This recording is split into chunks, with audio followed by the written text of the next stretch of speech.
Capricorn, this is for you. Capricorn. At kumusta na kayo guys sa mga Capricorn na nandito sa reading? Isang mahalagang message for you. Mahalaga ito para sa iyo today. Simula sa araw na to. Never allow yourself to be taken for granted. It is better to remove yourself from the situation than to be treated less than you deserve. You are precious, you are worthy. Okay? Capricorn, you are precious, you are worthy. So, palayain nyo inyong sarili sa mga taong ito, sa mga sitwasyon na to, na parang kayo ay sobra ng na susuffocate o nadidrain dito. Okay? Hindi nyo to deserve o hindi kayo naka-deserve dito. Mas may mga magaganda pang mangyayari sa inyo. Huwag nyong ialaw ang inyong sarili na kayo ay minamanduhan at kinokontrol. Sino man to at ano man to is palayain nyo ang sarili nyo dito, Capricorn. Lagi nyo isipin na kayo ay precious, kayo ay may halaga, kayo ay may, kumbaga may karapat-dapat na mas magandang mangyari sa inyo bukod dito. Okay? Capricorn, this is for you. Missed by false signals, steer clear. So, sa inyo mga iisipin, mga paplanuhin, simula sa araw na to, pag-isipang mabuti bago kayo mag-go. Okay? Huwag pa basta-basta, huwag magpadalos-dalos. Baka kayo ay ma-miss, magkaroon ng miss, okay? Sa inyong hindi pa malinaw, sasagot na kayo ng oo. Hindi pa malinaw ang usapan, sasagot na kayo ng no. Baga, wag muna. Baka magkamali kayo ng desisyon. Remove yourself sa sitwasyon na hindi nagbibigay sa inyo ng halaga, guys. Capricorn. Less than you deserve. Okay? At ano tong message na to para sa inyo? I need message for Capricorn. Yeah, guys. 5 of Cups is here. Maaaring ito ay galing sa nakaraan. May posibilidad na galing sa nakaraan. Mga pagsisisi, regret, at mga pagbiblame sa sarili, pagbiblame sa ibang tao is nakapaloob dito. Tama na to. Okay, Capricorn? At 9 of Cups is here. Mangyaring kayo ay pakinggan ang inyong sarili, mag-enjoy sa inyong sarili, paminsan-minsan lumabas with friends or kumbaga, bigyan ng pansin o bigyan ng pahinga ang inyong sarili. Hindi ko alam kung may mga naiinggit sa inyo guys dito, okay, sapagkat ang ilan sa inyo dito ay unti-unti nyo nang natutupad ang inyong mga pangarap.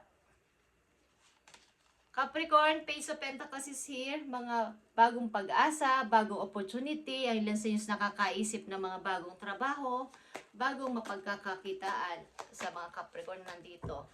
Okay? Parang ito ay isa pang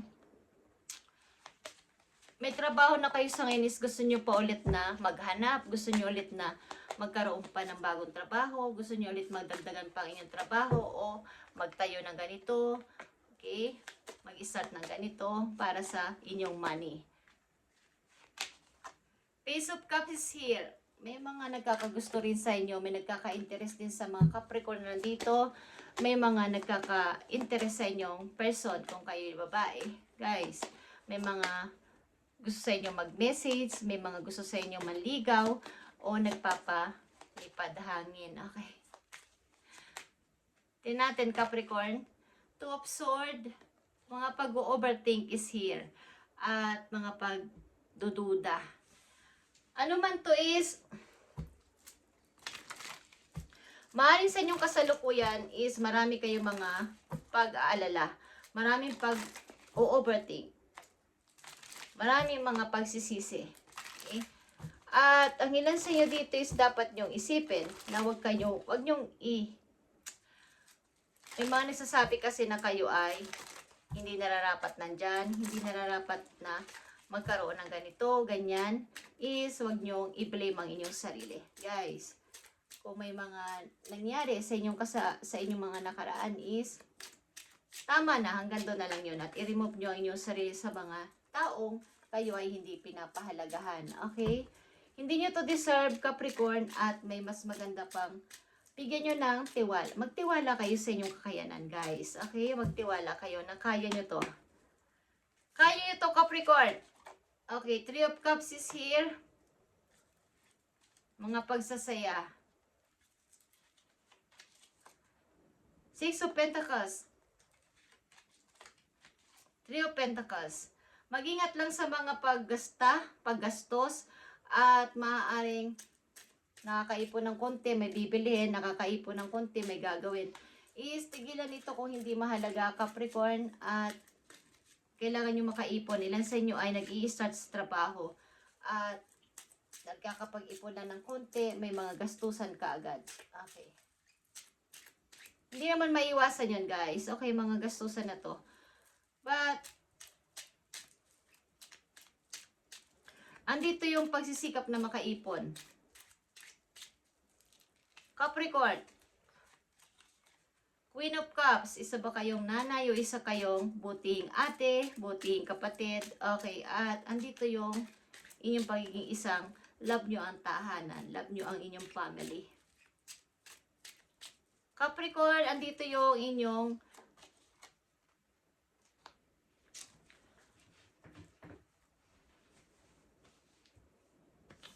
kumbaga may mga pagsisisi. Okay? Marami mang gustong gawin sa buhay, but andito yung parang walang tiwala sa inyong sariling kakayanan, guys. Huwag kayong magduda. Huwag kayong magduda kung sino man itong mga nagpapabagsak sa inyo dito is huwag niyong itreat ang inyong sarili na kayo ay nandun lang, hanggang dun lang. Kailangan niyong tumaas. Kailangan ninyong magpatuloy. Kahit na ang dami nagsasabi ng ganito, ganyan. Okay, is kailangan nyo mag-forward para sa inyong pangarap, para sa inyong gustong mangyari. Kasi ang mga ditong page ay mga plano pa lang, gusto pa lang, need pa lang. But andito yung pag-overthink, pag-worry. Ano ba talaga ang gusto ko? So nanatili kayo sa stoplight. Kung kayo nasa stoplight na nag-red, naka-stop kayo doon, tas natulala, mag-go-go na, mag-green na, magbubulo na yung ilaw, is andun pa din. Sapagkat wala pang, hindi pa sure, saan ba ako pupunta? Liliko ba ako sa kanan o liliko ako sa kaliwa? Kumbaga sa pagpunta ng isang tao sa labas is, pupunta ba ako sa mall na ganito, sa mall doon, sa mall dito?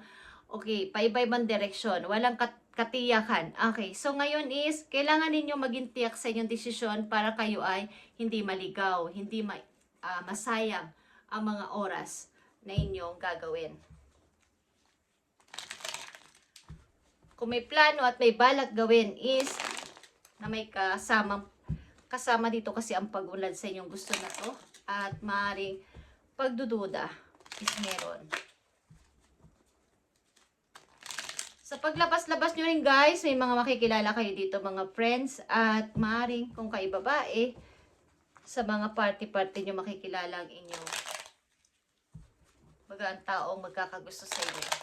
Maaaring sa trabaho din, guys, sa bago ninyong trabaho. Capricorn, message po you, mahalagang message po you. Waiting for parang offer, waiting sa mga nag-promise, waiting sa isang opportunity is meron. At waiting din sa isang tao, waiting sa nag-promise sa kanya, galing sa malayo. Okay, Capricorn. At isang mahalagang message pa po yun. Nasaan ka na? Kung kailan na ikaw yung pinili ko, nasaan ka na? Okay. Kung kailan na nakapag-desisyon na ako, bakit ang tagal mong dumating?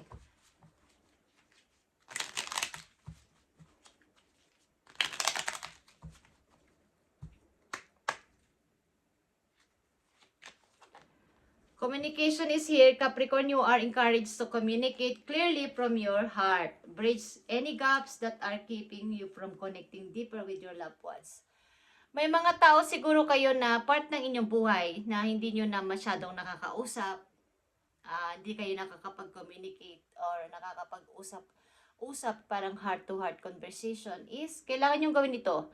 Importante na sabihin nyo ang inyong feelings at ang inyong naramdaman tunay sa kanila bago kayo dumating dun sa conclusion or sa pag-iisip na baka hindi na, baka wala na, baka tapos na, baka talagang hanggang dito na lang kami. Ito man ay partner nyo, ito man ay asawa nyo, ito man ay ama, magulang nyo, kapatid nyo, or sino man sa member ng inyong family, is huwag kayong magbigay ng conclusion kaagad kung wala namang kayong malinaw na pag-uusap. May mga gap dito sa inyong family o sa inyong mga loved ones. Okay. Message po yung Capricorn. Sumaring nililibag nyo ang inyong sarili sapagkat meron ditong nararamdaman nyo yung pag-angat nyo sa inyong buhay after ng mga nangyari sa inyong sa nakaraan. May mga konting pagbabago at may mga want at or need pa kayo sa ngayon, kaya lang hindi pa malinaw. Okay, kailangan nyo ng guide o guidance. It's time to uncertainty. I ask God to guide me to the light in my being. I am directed to doors that will open inner freedom to me and step forward in trust. I release my faith to God and my faith is rewarded. Okay. So, kaya nga dito yung inyong pagdadalawang isip sa mga gusto nyo at need or want nyo sa buhay sa ngayon is maghingi kayo ng guide kay God na kayo ay i-guide sa liwanag na gusto ninyong gawin. Direct sa door na gusto ninyong pasukan, sa door na gusto ninyong kumbaga sa way o sa path na buhay na to na gusto ninyong daanan.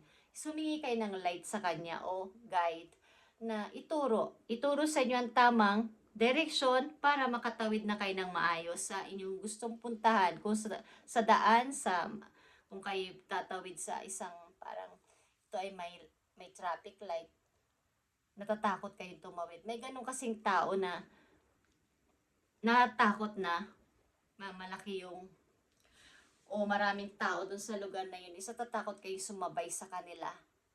Kahit naka blue or green light na is mamaya na lang kapag marami na akong kasabay. May mga taong ganun na nahihirapan. Okay? Hindi nila kasi sure kung saan sila pupunta. Okay guys? So, dito yung guidance. Ito yung time na kayo ay nakakaranas ng parang pag-overthink sa mga plano, sa mga gusto at ayaw, need or want ngayon sa inyong kasalukuyan. So, maaari ang ilan sa inyo nakaranas sa mga panluloko galing sa ibang tao, but may mga konting pag-iingat na ngayon sa inyong desisyon, but kung hindi nyo to lalabanan is maaaring hindi kayo dito makakapag-umpisa ng tuloy-tuloy. Capricorn, okay? Follow the guidance. It leads to truth. Kaya andito ang guidance. Din na message sa inyo, Capricorn, is katulad nga ng sa traffic light. Kung ito ay inyong panatili kayo naka-stop doon at iintayin nyo na naman ng signal na go, is paulit-ulit lang. So, sayang ang panahon, guys. Okay? Kapag i-stop kayo at nag-go na. Sapagkat yun yung tamang time. Okay? Tamang pagtawid, tamang pag-alis, tamang pag-desisyon is andun yun. So, kailangan nyo munang mag-pause, mag-isip, at humingi ng signal galing kay God na ito na yung tamang door siguro, Lord, na aking papasukan papunta sa aking gustong gawin sa buhay. Okay, guys? At andito yung mga opportunity. Magpatuloy lang na magpatuloy, Capricorn. At marami mga takot sa inyong buhay, sa inyong sarili, kulang sa confidence is tigilan ito, Capricorn. Huwag mag-regret, huwag mag-blame sa sarili sa mga nagawa sa nakaraan. Palayain ang sarili galing dito, guys, at matuto sa naging pagkakamali noon. Okay, Capricorn, thank you and God bless sa inyo lahat, guys. At next time, ang inyong love reading naman ang ating gagawin. But ito yung message today, at ito ang nararapat ninyong malaman. Okay? Thank you, Capricorn, and God bless.